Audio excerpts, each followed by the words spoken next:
Opisyal nang binuksan ng Kamara, katuwang ang Women Legislators Foundation Incorporated, ang pamaskong handog, Garage Sale for a Cause.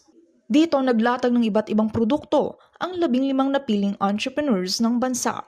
Mula sa Pampangas delicacies, garments na made in Taytay, handicrafts ng Leyte, hanggang sa kumikinang na alahas ng May Kawayan, Bulacan. Sa panayam namin kay Representative Marivic Copilar, Vice President ng NCR ng AWLFI, binigyang diin niya na hindi lamang tungkol sa mga produkto ang event na ito.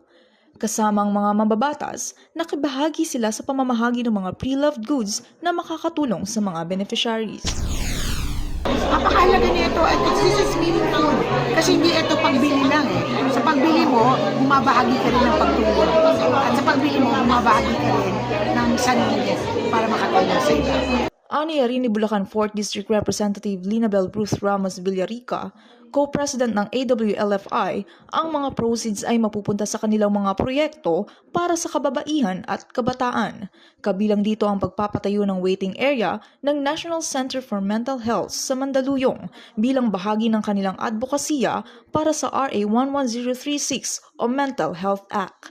Sinang-ayunan naman ito ni Ms. Marjorie Barreto na nakibahagi sa nasabing event. For the past 6 years, nakita natin yung escalation ng mga na-earn nila through this bazaar at yung mga different na mga natulungan and I'm so glad to be part of it. Noong mga nakaraang taon ay 3 araw lang inilulunsad ang event, pero sa taong ito, pinalawi ito hanggang 5 araw. Dahil dito, maaaring mapuntahan ang garage sale hanggang December 16.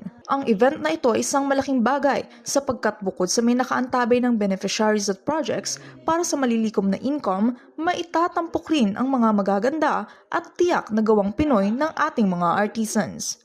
Para sa totoong balita sa Bagong Pilipinas, Carms Magluyuan, Congress TV.